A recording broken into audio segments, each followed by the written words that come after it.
그래서 샷도우선 모드에서는 정정상은 30 정도만 나오고 깨끗하게 나와요. 지금 어둡기 때문에 30 정도 노출 안 하면 노출이 너무 거칠어진다고.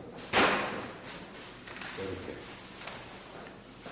깨끗하게 나오죠. 나 이거 줄 땡겨요. 줄 땡겨. 확 땡겨. 아니 지금 최고였죠. 최고죠.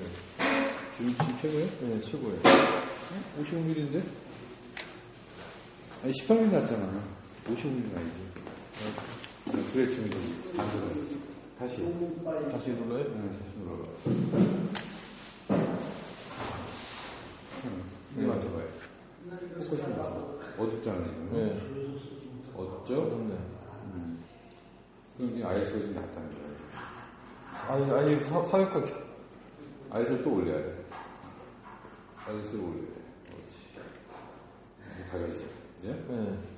아까 맞죠? 6,400이었죠. 찍어볼까? 6,400. 엔터. 세트를 누르고. 그렇지. 오케이. 아, 이렇게 하는 거예요? 네. 이야, 신기하네. 깨끗하죠? 성이. 깨끗하게 나오잖아. 더 가까이 들어가도 깨끗해요. 이 어둠이 깨끗하게 들리는데 더 가까이. 오케이.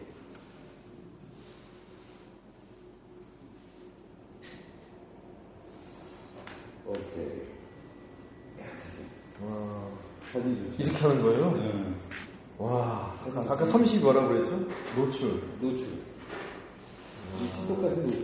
아, 스피드. 셔터 스피드. 셔터 스피드. 셔터 스피드. 이게 노출. 이게 IS. 셔터 스피드를 조정하면은 된다고. 우리 성당에서는 S 모드에 놓고 TV 모드에 놓고 찍으면 웬만하면 다 찍을 수 있는데 30에 놓고 찍으면 안 되고 80에 놓고 찍고 80. 움직이는 자동차는 이 상태에서 80 누르려면 아니 이걸 돌리면 돼. 아, 좀 그냥 돌리면 돼. 다듬어놓은 거. 아, 올라간다. 응. 이렇게 찍고. 셔터 고정 모드에서 그냥 올라가. 아, 이건 TV야 되고. TV. 셔터 TV 고정 모드. 셨다 무슨 뭐.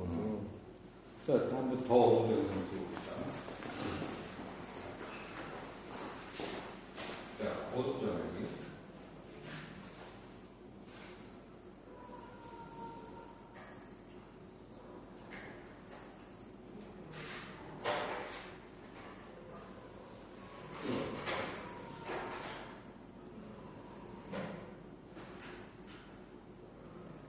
어둡네. 자, 여기 더 어둡죠? 그러면 어떻게 되냐. 어두우니까 셔터 스피드 더 내려요. 15 정도로. 아, 더 내리면 밝게 돼. 대신에 손을 떠면 안 돼. 손 흔들면 흔들려요.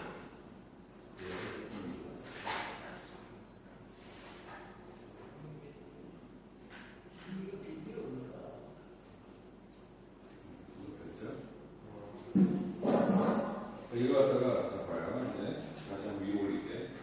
120원 왔어. 120원 왔어요. 봐봐요. 120원으로 찍어볼게.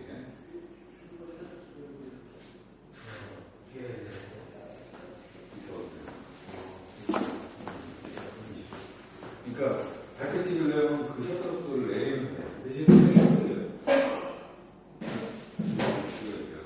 봐서.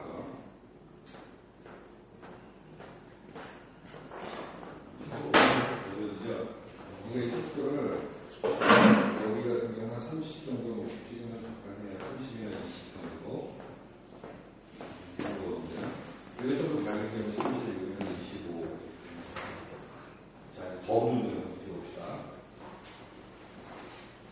자, 이걸 찍으면 어떨 거예요? 이거 10.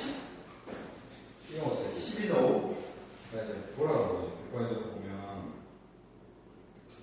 10으로도 안 될 것 같은데.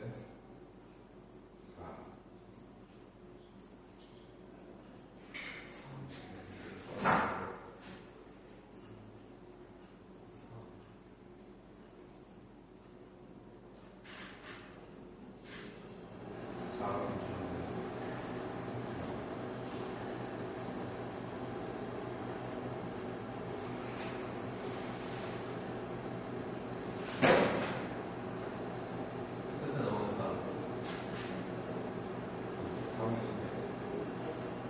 알겠죠? 네. 찍어봐야지. 근데 IS를 누르려고 또 그때 뭘 만든 거예요? IS는 보고 그 두 가지 관계가 상관관계예요. 그 값이 올라가면 무슨 데가 나오냐면 생꺼쳐져요. 사진을 볼게요. IS 올라가면 네. 생꺼쳐지면 안 되니까 IS 함부로 올 수 없이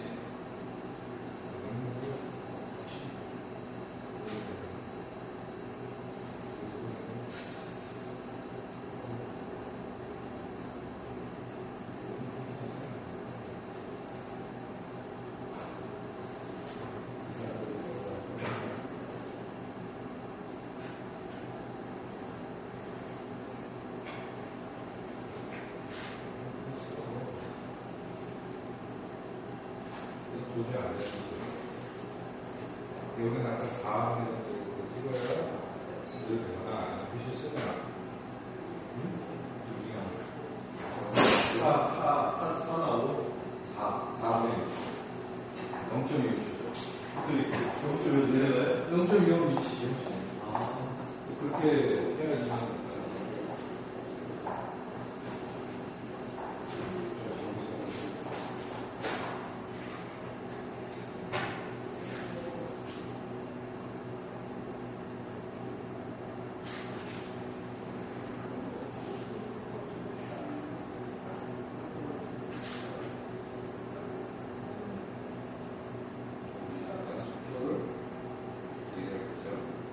근데 회사에서 다니는 4가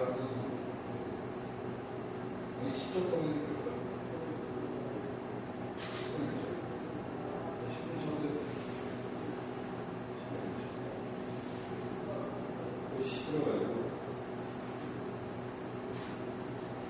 근데 그거 알았으니까 내가 그냥 찍어봐요. 모양이라고. 찍으면 어떻게 해요? 아까 정지하면 찍어야 되죠? 아니, 그러니까 지금 그 모드로 방향을 내려가서 찍어봐요. 내려가면 그리고 어떨 때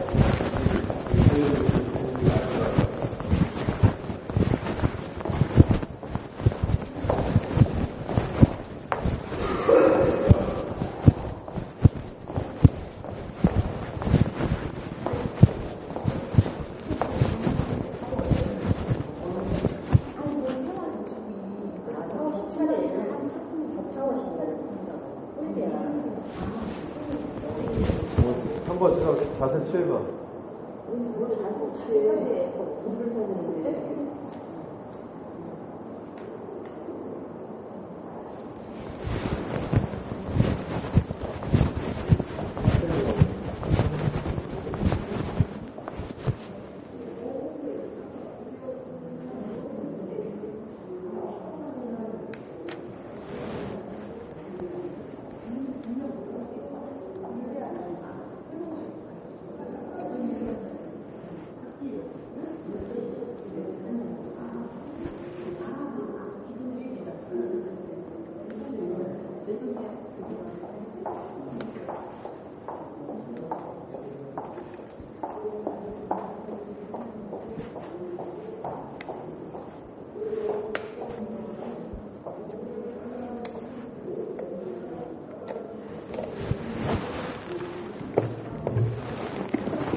시작됐습니다. 이거 연대까지 좀 기억해 주시면 참 좋겠죠.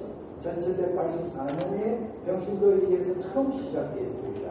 그러니까 이소년 신앙조사입니다. 그 다음에 뭡니까? 1970년이지요. 요거 하나만 기억하면 됩니다. 1970년에 100만 명 있죠. 그 다음에는 100만 명씩 올라가는데 10년 걸리면은 100만 명씩 올라갑니다. 그러니까 1980년에는 몇 명? 200만 시작했죠. 200. 1990년에는 몇 명? 300만. 예, 300만. 자, 그 다음에 2000년에는 400만. 그 다음에 달라집니다. 2010년에 그 다음에 2010년에는 521만. 그 다음에 2011년에는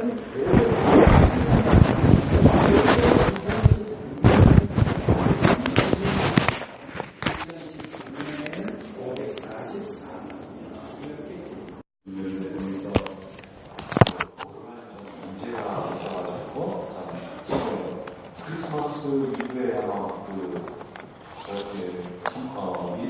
크리스마스 지난 때 많이 이제 느끼셨을 거예요. 무슨 이상한 소리가 나고 이제 지금 수리를 사는데 아직까지 수리가 왔느니 그런 것 같습니다. 여러분들이 교신들과 이렇게 말씀드립니다. 오늘 독서와 복음에서는 하느님 말씀의 중요성을 전하고 있습니다. 첫 번째 독서인 느헤미야서는 우리에게 말씀을 듣는 것이 얼마나 소중한지를 깨닫게 해주고 있습니다. 자신들의 죄와 불충실로 인해서 힘든 유배 생활을 겪었지만 자신들이 하나님의 축복받은 백성이라는 사실을 새삼 깨닫게 됩니다. 유배 생활에서 돌아온 이스라엘이 바빌론 유배 이후 첫 축제를 지내려고 말씀의 전례를 거행하고 있는 것입니다. 사제 에스라는 회중 앞에 율법서를 들고 나와 그것을 읽어주었습니다. 백성은 말씀을 듣는 것을 기뻐하며 힘들어하지 않고 열심히 들었습니다. 하나님의 말씀을 듣는 것 자체가 그들에게는 진정한 축복이라고 여기고 있었기 때문입니다. 그들은 해 뜰 때부터 한낮이 되기까지 남자와 여자와 알아들을 수 있는 이들에게 그것을 읽어줬다고 합니다. 그들 중에는 말씀을 들으면서 감격해서 울기까지 하였습니다. 말씀을 듣는 것이 그 자체가 얼마나 큰 행복인가를 첫 독서는 우리에게 깨닫도록 해주고 있습니다. 우리 역시 주님의 말씀을 오늘 이 자리에서 들을 수 있다는 것에 대해서 감사하는 마음을 지녀할 것입니다. 하나님 말씀을 듣는 것은 대단히 숭고한 일입니다. 우리는 성경을 읽을 때 그 말씀이 하나님 말씀이라는 사실을 기억해야 합니다. 그 말씀을 통해 우리는 인격적이면서도 내밀한 만남을 하나님과 갖게 된 것입니다. 오늘 보면 루카복음서의 첫 머리말에 이어서 예수님의 활동에 대해서 전해주고 있습니다. 복음은 우리를 나자렛 회당으로 인도합니다. 거기서 특별한 의미를 가지는 성경 낭독을 접하게 됩니다. 주께서 나를 보내셔 가난한 이들에게 기쁜 소식을 전하고 잡혀간 이들에게 해방을 선포하며 눈먼 이들을 다시 보게 하고 억압받은 이들을 해방시켜 내보내며 주님의 은혜로운 해를 선포하게 하셨다. 하나님께서 예수님을 통해 기쁜 소식을 전하고 있음을 밝혀주는 것입니다. 그 기쁜 소식은 잡혀간 이들에게 해방을 선포하고 눈먼 이들을 다시 보게 하고 억압받은 이들을 해방시켜 내버리게 하는 것입니다. 이것은 바로 주님의 은혜로운 해, 거룩한 해, 희년에 대한 소식입니다. 우리는 지금 자비의 특별 희년을 지내고 있습니다. 자, 그림을 한번 보시죠. 그림을 보시면 그 위에 그림 곁에 이상한 문자가 써 있어요. 네? 왼쪽에 있는 것은 예수라는 말입니다. 예수. 그 다음에 오른쪽에 있는 것은 그리스도. 그 다음에 예수님의 후방에 써 있는 글씨는 바로 있는 자 그로다 하는 존재자를 표현하는 예수님을 뜻하는 그 표현입니다. 여기에 글씨가 별거 아니라서 글씨가 이 그림에 생명을 불어넣고 있습니다. 네? 그리고 예수님으로 보이는 그 눈이 어깨에 누구를 지쳐있는 힘든 사람을 어깨에 메고 어느 쪽으로 가고 있나요? 네? 오른쪽으로 가고 있죠. 네? 오른쪽으로 간다는 것은 바로 미래 쪽으로 가는 거예요. 네? 힘들고 지쳐있는 그 사람. 그러니까 말하자면 잃어버린 양이라고 할 수 있죠. 양을 이제 어깨에 메고 목자가 양을 메고 돌아오는 것처럼. 그러니까 지쳐서 쓰러진 일을 그 어깨에 메고 가는데 바로 방향이 없는 방향이 미래 쪽으로 가고 있는 거죠. 오른쪽으로. 우리가 글을 읽을 때 왼쪽에서 오른쪽으로 읽죠. 네? 그렇기 때문에 그림에서 왼쪽은 바로 과거가 되고 오른쪽은 미래가 될 수 있어요. 그래서 방향이 미래 쪽이고 그 발의 방향도 마찬가지로 그쪽으로 가는 거죠. 예전에 그런 걸 들었을 거예요. 모래에 사는 발자국. 네? 발자국을 지난 시간에 들어보니까 발자국이 나 있는데 자기가 가장 힘들었을 때는 하나의 발자국밖에 없는 거예요. 그러니까 주님께 넋을 그랬죠.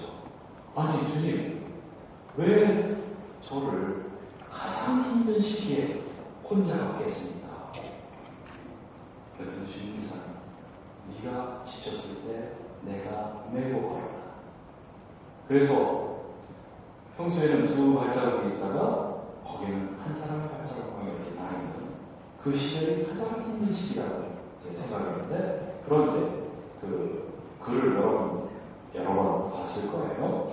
마찬가지로 오늘 여기서 우리가 지치고 힘들 때 우리를 메고 가신 주님이시고 주님께 내 남을 맡겼을 때 정말 힘든 우리를 우리가 주님과 함께 넘어갈 수 있다는 것을 우리가 느낄 수가 있습니다. 나이가 들어가면서 우리는 젊어서 느끼지 못했던 신체적 변화를 느낍니다. 전에는 걱정하지 않았던 건강에 이상 신호들이 나타나죠. 그리고 여러 가지 질병에 걸릴 수 있고 건강의 문제에 부딪히게 되면서 느끼게 되는 것은 그제서야 우리 몸이 얼마나 정교한지를 깨닫게 됩니다. 저는 팔이 예전에 이제 팔을 못 들어가지고 이렇게 했을 때 보니까 근육의 이상에 조금만 있어도 이게 막 아프고 통증이 오고 뭐 이렇게 하는 거예요. 얼마나 정교한 그 조직으로 되어 있는데 당연하게 생각하고 살았는데 고장이 나니까 그래서야 이거 모르고 살았구나 하는 걸 느끼게 됐습니다. 정말 무심코 살아가겠죠. 그러나 살고 있는 사람들이 많습니다. 이런 그 고통을 받는 사람들에게 그 고통을 어떻게 얘기할 수 없죠. 근데 저는 예전에 동창 친구한테 들은 이야기가 굉장히 그런 고통이 있을 때 저 자신을 다시 생각하게 해줍니다. 뭐냐? 그 친구가 이제 병자 검사를 주로 백혈병 환자를 찾아갔어요. 환자를 이제 가서 이제 얘기를 하는데 그 환자가 하는 얘기가 자기는 하루를 지탱하는 게 굉장히 힘들다는 거예요. 보니까 그 사람 온몸에 멍이 다 들었어요. 주사바늘 꽂았다 뺐다 주사바늘을 놓기 위해서 혈관을 잡기 위해서 꽂았다 뺐다 하는데 얼마나 심장이 막 곤두서겠어요. 그런 것을 이제 머리에서부터 막 발끝까지 이렇게 멈추게 되는 거예요. 혈관을 찾다 보니까. 근데 그분은 혈소판을 그냥 수시로 맞아주는 그런 입장이었기 때문에 계속 주사로서 연명을 하게 됐죠. 근데 그 사람이 그 자매가 하는 얘기가 그러나 자기는 하루를 더 살 수 있는 곳에 대해서 하나님께 감사하게 된다는 거예요. 그래서 그 시인은 사람이 욕심이 있어가지고 더 살고 싶어서 저렇게 하는구나 하고 생각하는데 그 뒷말이 놀라웠습니다. 자기는 하루를 견디기가 굉장히 힘든데 이 주사 맞을 때마다 그 고통을 기도로서 동원한다는 거예요. 그래서 내 기도가 필요한 사람을 위해서 이 고통을 동원하는 거예요. 하루라도 더 기도할 수 있기 때문에 자기는 하루를 더 사는 것에 대해서 감사를 드린다는 거예요. 그 얘기를 듣고 나는 고통을 어떻게 생각하면서 살아나 하고 그런 생각이 들면서 이제 감격을 야간으로 참으면서 이 고통을 기도로서 보내야지 하고 이제 생각하면서 견딘 적이 많이 있었어요. 고통이 있을 때마다 그런 생각을 해서 누구를 위해서 기도하는 이 고통이 있을까 하고 생각을 하면서 그 고통을 정말 기도와 함께 하려고 노력했습니다.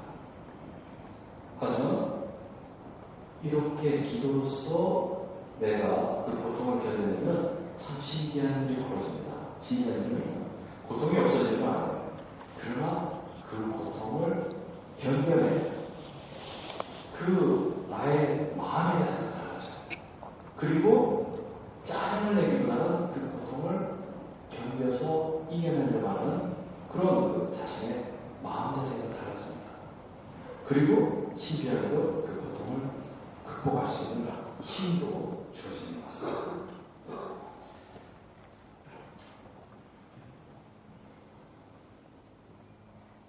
그래서 오늘 우리가 살아가면서 오늘의 나의 십자가를 벗어 던질 수 없는 그런 상황에서 나의 십자가를 짊어지고 갈 수 있도록 이를 안고 살아가면 이상하게 내 안에 자유로움이 있게 됩니다. 그리고 자신에게 억눌렸던 자신을 억누르는 그 고통에서 해방을 맛보며 살 수 있을 것입니다. 바로 오늘 이 성경 말씀이 너희가 듣는 가운데서 이루어졌다는 말씀처럼 고통 속에서 주님의 긍휼로운 해를 사는 기쁨의 삶을 살 수 있을 것입니다. 자신의 고통을 기도로 필요한 일을 위해서 같이 고통을 이기는 신비한 힘을 여러분은 경험할 수 있습니다. 전에 서서히 강도 서서히라는 지역에 교사들 가운데 봉사활동을 하셨어요. 제 목소리도 졸리죠. 네. 그 서서히라는 곳에 가는데 거기 이제 교사들이 방학방을 내면서 이제 봉사활동을 하는데 주일학교 그러니까 교사들이 없는데 주일학교 할 수 있는 교사들이 없는데 가서 봉사를 했습니다. 근데 저도 이제 거기 인수를 하면서 따라가는데 그때 이제 저녁에 이제 본당신님과 술자석을 가지면서 본당신님이 어떤 고백을 하신 거예요. 뭐냐면 예전에 어떤 목사가 있었는데 그 목사가 참 성실하게 새벽에 와서 계속 목사를 하는 거예요. 그 겨울이나 뭐 이렇게 겨울에 춥잖아요. 어둡고 그런데도 새벽 6시쯤 와서 목사를 하는 거예요. 그래서 참 비틀었는데 그 아이가 너무 소년인데 잘생겼고 그래서 이제 그 목사를 굉장히 아끼고 사랑했는데 어느 날 길거리를 가다 보니까 그 목사가 자기가 돈치장에 가방을 들고 쫄쫄쫄 따라가더래요. 그래서 이제 저 모델 같은 자식 하면서 서로 막 물어가는 친구였어요. 네? 자기가 덩치여서는 그 쩔쩔 내고 있는 것 같아서 그래서 참 속은 상했지만 어떻게 하니까 걔는 또 그래도 성실하게 또 목사하는 거면 그렇게 지냈는데 그의 말쯤 그 아이가 뇌종양으로 죽었어요.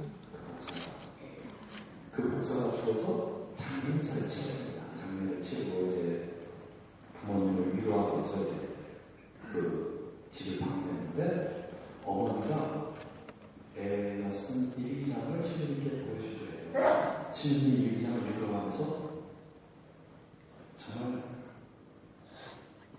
큰 망치로 머리를 맞은 것처럼 아주 뇌리를 갖다가 때리는 그런 구절을 발견했어요.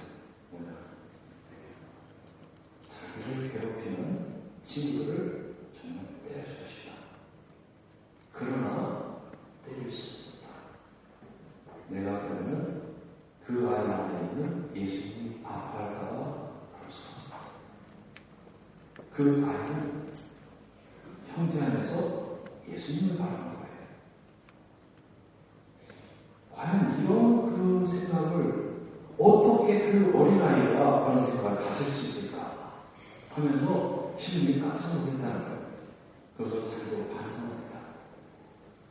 우리가 살아가면서 정말 형제를 대할 때 형제 하는 것을 예수님을 바라보는지 아니면 그 형제가 그냥 밉상스러운 것만 바라보는지 우리가 다시 한번 생각해야 합니다.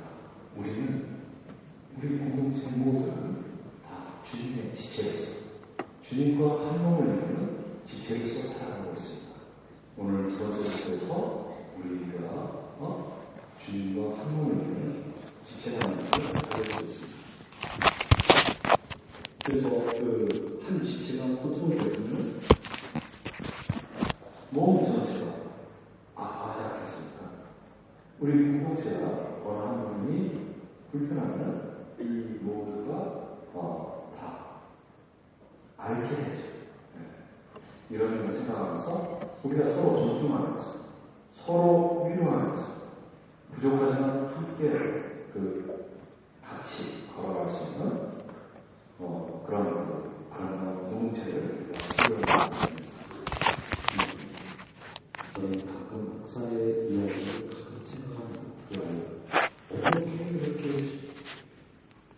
자기가 믿는 친구 안에는 예수님을 갖다가 바라볼 수 있었는지 우리도 정말 이 자리에서 여러분의 성체를 모시고 그러면 성체를 모시면 그 사람은 바로 예수님을 모시고 사는 사람들이에요.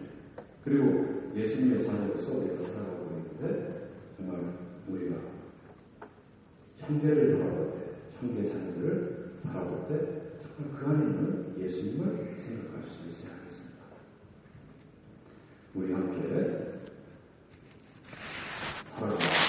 또한 거기에 걸려있는 자기 기능의 영적, 육체적 활동에 대해서 우리가 되새김질 하면서 우리 자신들을 하루하루 점검하면서 또한 정말 우리가 해야 할 수 있고 해줄 수 있다면 그런 것을 또 활동으로서 이렇게 나눌 수 있도록 이렇게 하겠습니다. 우리가 그럴 때 이 공동체가 보다 주님의 사랑받는 주님의 아름다운 공동체가 될 수 있을 것입니다. 그리고 여러분 가정 안에 정말 서로가 서로를 존중하면서 또 서로 안에서 주님을 발견하는 그런 마음으로 살아간다면 아름다운 가정과 공동체가 될 수 있습니다. 여러분 춥지만 따뜻한 마음을 가지면 이 추위도 잘 극복할 수 있습니다. 오늘 아침에 영하 19도라고 얘기하는데 마음이 따뜻하면 그 추위도 다 견뎌낼 수 있습니다. 여러분들이 따뜻한 마음 하시고 가정 안에 그 추위를 이 겨울의 추위 잠시 지나갈 시기지만 그래도 마음을 따뜻하게 지니고 살아갈 수 있기 바랍니다. 그리고 주님 안에 정말 은혜로 자기의 힘을 열심히 살아갈 수 있도록 노력합시다. 아멘. 좋아하는 것은요, 봉사자의 자세. 이 교회 안에서 봉사의 의미는 무엇인지를 해보고, 또 봉사하는 사람들의 자세는 어떤 자세를 준비하고 봉사에 임해야 하는지, 또 봉사자는 어떤 삶을 살아야 하는지 알아보도록 하겠습니다. 제가 이 봉사자의 자세를 강의 준비하세요 하고 제가 명령을 받았을 때요, 참 많이 망설였어요.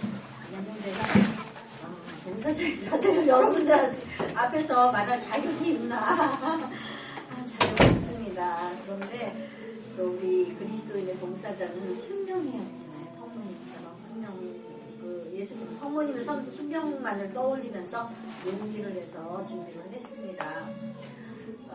저의 부족한 것은 주님께서 채워주시고 또 성모님께서 이끌어 주실 것으로 믿으면서 성령께 이제 간절히 청하면서 이 시간 열어보겠습니다. 물론 제 입으로 이렇게 말씀을 드리긴 해요. 여러분 앞에서. 그렇지만 저도 여러분처럼 함께 다시 공부한다는 그런 마음으로 하겠습니다. 네. 3단계까지 잘 마치고 오셔서 너무 감사하고 제가 박수 쳐드릴게요. 적은 인원으로 시작해서 끝까지 오시는 그게 쉽지 않은 일이에요.